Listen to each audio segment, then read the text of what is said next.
Good morning, good afternoon, and good evening, ladies and gentlemen. Mapagpalang araw po sa inyong lahat. That's right. We hope that you guys are having a wonderful day because today we'll be talking about a pretty underrated topic. At ang topic na iyon ay ang pag-aalaga at pag-ingat sa ating maganda at malawak na karagatan. We have your diving gear and let's explore the depths of the ocean. So, paano ba alagaan ng karagatan? Yun ang katanungan ng karamihan, lalo na sa mga tao na di naman malapit sa karagatan. Kahit na malayo ka pa man sa karagatan, may maabag ka sa pag-iingat ng ating karagatan. Ngunit, bago tayo tumungo dyan, Mr. Obligado, ano-ano ba ang mga anyong tubig na nakapalibot sa Pilipinas? Magandang katanungan yan, Obra. Ano-ano nga ba? Ang nakapalibot ng mga karagatan o anyong tubig na nakapalibot sa Pilipinas ay ang South China Sea sa kanluran, the Philippine Sea sa silangan, at ang huli ang Celebes Sea sa timog. Ha? Wait lang! Akala ko ba ang pag-uusapan natin ngayon ay tungkol sa karagatan? Bakit may mga dagat ka nang nababanggit?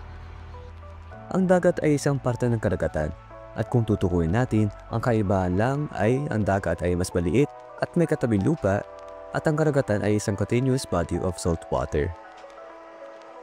At tapos na tayo pag-usapan kung anong karagatan na palibot sa Pilipinas, tumungo naman tayo sa kung paano tayo makakapag-ambag sa pag-aalaga at pag-iingat sa ating mga karagatan.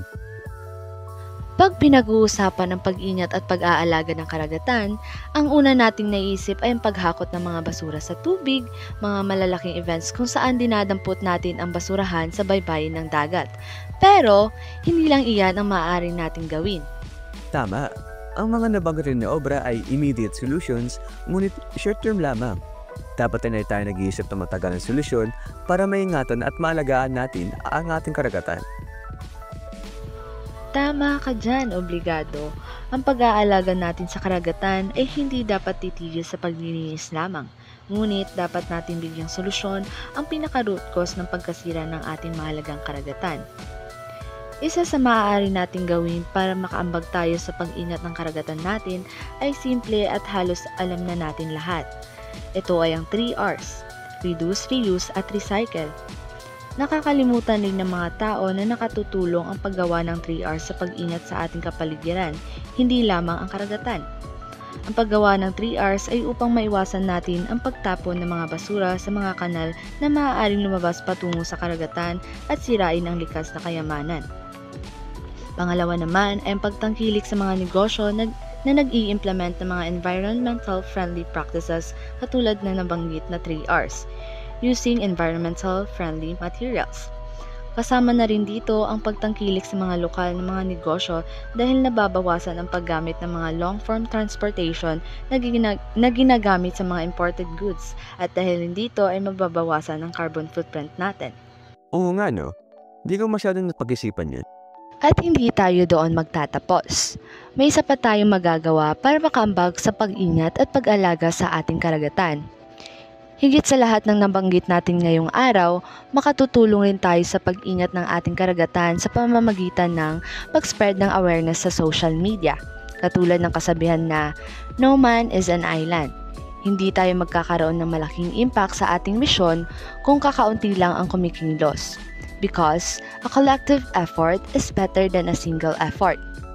Tama ka naman, Obra. Kung hindi naman tayo magsasama-sama na magsisikap na ingatan na alagaan ng ating karagatan, wala tayong matutugunan sa ating pangarap na malinis at ligtas na karagatan. There are ways to contribute to preserving our beautiful seas and oceans despite being far away from one. Though it could definitely help if you were able to attend cleanup events, as we are not saying that these alternatives are better or the only way to help achieve the goal of a clean and safe ocean for someone who is far from one. But how effective are they really? There's doubt present on these alternatives as we don't exactly see immediate results and they take a relatively long time to take effect. May mga research na nakandak tungkol dyan, Obligado. May mga studies na nag-obserba ng epekto sa nabanggit na pamamaraan. Katulad ng isang article ayon kay Sophia Rice 2023 that around 700 million tons of carbon dioxide emission is avoided just by simply recycling. Paano naman ang paggamit ng social media?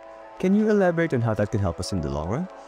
A good example of using social media in promoting ocean cleanliness and protection ay yung katulad ng ginawa ni Mr. Beast na tinatawag na Team Seas. Ang Teamspeak ay isang online challenge kumbaga na isinagawa ng isang famous YouTuber na si Mr. Beast, the one who hosted it. After a similar previous challenge, Team Chris was accomplished. With the right promotion and hype around the challenge, Mr. Beast took the internet by storm, spreading awareness throughout the world about the environment, particularly the trees and the sea. But it's not always sunshine and rainbows. Mayroong mga halimbawa na hindi kaya-aya katulad ng Just Stop Oil Group, kung saan sinira nila ang isang malagang pintura ni Vincent van Gogh para lang mapansin ang kanilang movement. Okay, I see. They both get the attention but in vastly different ways. Nakaka-epekto rin pala kung papaano natin makukuha yung awareness sa movement na sinusuportahan mo. They might be more inclined to join if they see the movement in a positive light rather than a negative light. Yes, the public's view can greatly affect a group's reputation and their influence. Alright, that's very insightful. But why should we all care anyways? It's not like masisira ka agad-agad yung karagatan. Ang tagal pa naman bago tayo magkaroon ng problema, di ba? Bakit ba natin kailangan problemahin ang isang problema na hindi pa nagiging problema? Medyo nakakabulol yung sinabi mo, obligado. Pero that's a good question to ask ourselves. Bakit nga ba natin dapat alagaan at ingatan ang karagatan? Let's list down 3 important things. Number 1, being our future. Number 2, being our climate. And lastly, the wildlife. The first reason is our future. Pag hindi natin inalagaan ang karagatan, papaano naman ang kinabukasan natin bilang isang mundo? Baka paglaki ng mga kabataan sa hinaharap ay puno na ng kalat at dumi ang ating katubigan. Kakaunti na lamang ang tubig na pwedeng inumin at gamitin ng mga tao, also known as fresh water, only accounting for 2.5% of all water. Kumpara mo yun sa 8.141 billion na tao dito sa mundo. Kaunti lang yan. Salt water is not drinkable, yes, but it can be purified. If the worst of the worst comes, we'd still have an option na pwede nating pagkatiwalaan. The second reason is our climate. Ang klima natin ay nakadepende yan sa mga anyong tubig natin dito sa mundo. At ang pinakamalaking contributor dyan ay ang karagatan. Dahil sa laki ng karagatan, yung panahon ay nakadepende sa kondisyon ng tubig. At kung ang nilalaman ng karagatan ay puro basura at kemikal, mabubuhusan tayo ng tinatawag na acid rain. If that were to happen, kawawa naman tayo bilang isang lipunan. Nauulan na ng tubig na nakakasakit. The last but not definitely the least is the wildlife. The ocean contains various wildlife that contribute to the global ecosystem.